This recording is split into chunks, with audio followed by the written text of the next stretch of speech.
this. That's fine. You can with me. Guide it across your face. Don't let your face get scratched on anything, all right? Robert Downey Jr.'s first reactions to the suit were extremely positive, and he was thrilled. So that made us feel good because it is him, after all. He has to feel comfortable being in it. He enjoys the process. He wants to be in the suit as much as possible, which is fun. Yeah, that's what I wanted to see. Just kind of walking around. Oh, they don't bend either, right? No, they just... Oh, I see. They're basically rotational, right? They're rotators, and all the moves or hits are like this. Boom.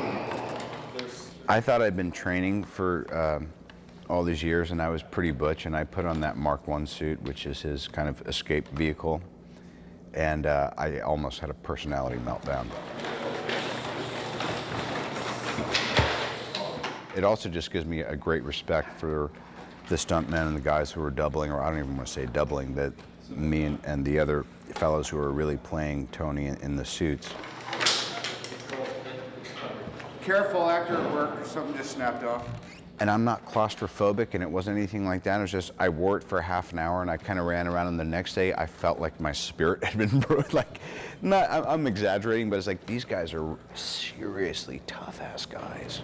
Mark I suit days, we canceled the strength training. The first time I saw him put on the helmet, I looked at him, and I said, Robert, you are Iron Man. I mean, how amazing is that? For the rest of your life, you are Iron Man. Nobody's gonna take that away from you. And he looks at me and goes, yeah, it's amazing.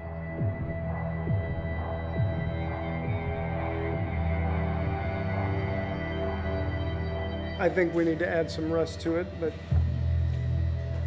Here we are. 3 RTs.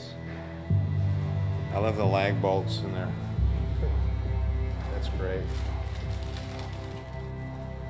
Well, we're right about to start shooting, and we're rehearsing now. We have the run of the set.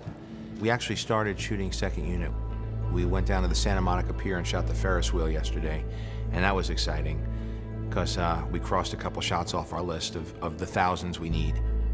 There's a stress factor that kicks in, and that starts to go away and diminish once you capture each shot and each scene on film. I'm going to tell you right now. But right now, all there is anxiety, stress, and going over and over again your plan of attack on this movie that's certainly the biggest movie I've ever been involved in making. I think we have about a 74-day shoot, and day one is on Monday. We're just talking about that. Happy trails.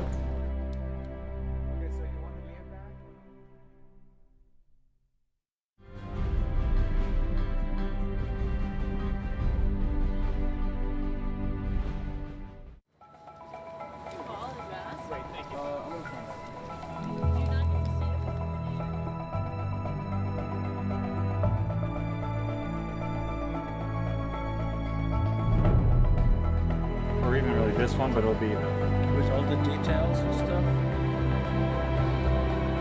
There's not a lot of variation of color in there, so if we could do anything just to maybe like little highlights of rust or something like that. Here we go. And roll sound. Sounds good. Hey, Mark. And action. Robert. Robert really wanted to play Tony Stark, and I really wanted him to play Tony Stark. It wasn't the most obvious choice from a studio's point of view. Unfortunately, Marvel is a new studio with a lot of freedom. We weren't dealing with the classic studio system where they have their lists that they generate. There was a lot of freedom to cast the best person for the role, because fortunately with Marvel movies, the image of the superhero is in fact the big draw, the big star. And they've learned that they've had a lot of success in the past when they've hired people who are good, interesting actors and relied upon the name of the brand itself to sort of be the thing that becomes the rallying cry from a commercial standpoint. You then are able to try to make the best movie possible. How dare you refuse the great objects of God? You're only alive because of his generosity. You are nothing, nothing! You understand me? People have drawn parallels to the character in his own life, but that wasn't by any means the decision or part of the criteria by which we chose him. He's a tremendous American actor who has an incredible body of work, and I think has the personality of Tony Stark. He has the look that sort of matches with the comic books. There's sort of a childlike quality to Robert. There's an imagination to Robert that is very similar to Tony Stark, who's an inventor. There's a sense of humor to Robert, which Tony shared. There's a confidence. There were just so many qualities as you began to look through the history of the comic books and who Tony Stark was, and really who Robert is as an actor and as a person.